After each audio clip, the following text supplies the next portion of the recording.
Hello, choir. Great job with Sunday's anthem, I Am So Happy. Were you surprised by the dancing scarecrows? Andy and Matt, you see, were just begging to be in another virtual choir video, so I had to find a way to fit them in.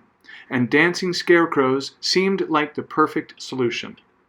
But seriously, it's sure nice to have pastors with a good sense of humor. And most importantly, our church family really enjoyed the fun and uplifting message and music of the anthem. Now it's time to change gears. Our anthem this Sunday, Thanks Be to God, is a slower, flowing work with long, expansive melodies. And it's a beautiful way for us to inspire our church family and ourselves to give thanks to our gracious and loving God. Here are my musical notes for this anthem. Phrasing and breathing. There is long phrasing in this piece. Most phrases are 4 measures followed by a quarter rest for breath. Let's look at the first page. Look right here. So you have, there is a hand whose touch creates all beauty. You can see I drew an arrow right there, okay? Which means you sing through that all the way to the end. And then after that half note, you get a quarter rest breath. Now this pattern continues very much through the piece. That's just the way this is designed. But I checked with several of our choir members, and we decided to sing the 4 measure phrases in one breath. Okay, so we're going to sing through that according to that arrow I wrote. Also, our accompaniment is slightly faster than the demo recording, so this should help everyone succeed in singing the whole phrase in one breath. Okay? Now this makes breath marks easy. Breaths are to be taken on the rests. And there are some other places in the refrain sections where the phrases are shorter. But for the most part, we have these long phrases, okay? Now, if you're running out of breath during these phrases, remember to do the following. And I'm just going to remind you, I often do this, but we're not meeting as we normally do. So remember to breathe in the middle of the word. Don't finish the word early before everyone else. It will stick out. So it's not natural to breathe in the middle of the word, but do your best. You know, sing like Father, Father, or Father. Let the people take care of the TH or the ending of the word or something like that. Okay, to help you with these long phrases, I suggest this, humming. Okay, I want you to consider humming verses 1 and verses 2, okay, and the chorus as a good warm-up. Humming sets up a condition in your mouth where you can feel your resonance better, and biologically and physically, your vocal cords vibrate more easily when you're humming, and less air leaks out.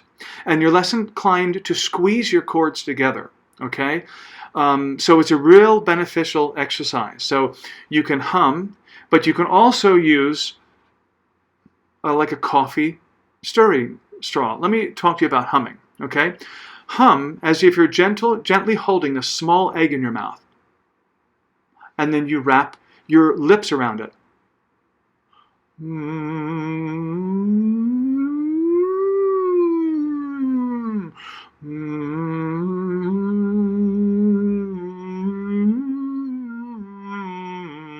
So you're not doing it too much. Just lower your jaw a bit, like you're comfortably fitting a small egg in there, or small something. Okay. Close your lips to create the hum, and I've just given you an example. You can also use the straw.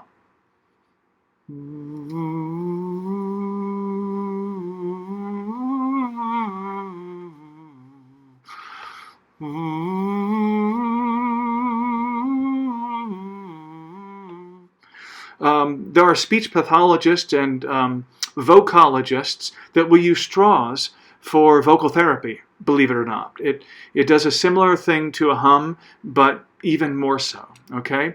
So I guarantee if you're having a hard time singing these long phrases in one breath, and you spend 2 or 3 minutes, or maybe even 5 minutes, humming through the song, you will find improvement. You'll find your your voice lasting longer and your breath being utilized better. Okay? All right, let's talk about form. There's only one repeat in this piece, and it's from verse 1 to verse 2. Let me show you that. And that's on the second page right here. Okay, you can see the first ending at the bottom of the second page. You sing down to here, and then you give thanks and go back to the top of the first page right here. There are the repeat signs, okay? At measure 5, that's where verse 2 starts, okay? So that's pretty straightforward. And then when you finish verse 2, you can see the second ending down here, okay? So remember, when you're finishing verse 2 right here, you have to skip down to the second ending, and then there comes the key change to D flat major. All right? Now, the variations in this song are unusual, okay? Verse 1 starts in parts. Everybody sings the parts as written. As you can see right here, it says verse 1, all. So on verse 1, everybody's singing the music that's written, okay? But look at verse 2. This is where it gets interesting. Verse 2, the women start and they sing the melody, okay? And they sing about 4 measures, and then the men take over right here. And men sing the melody, okay? Now we have to make sure we catch that.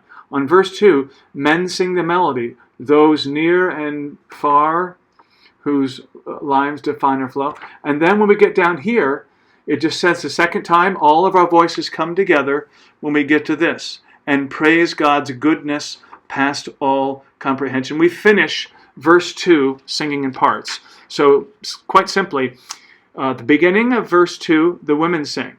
And then the men take over singing the melody. They both sing, women sing the melody, the first 4 measures are verse 2. Then the men sing the melody, the second 4 measures are verse 2.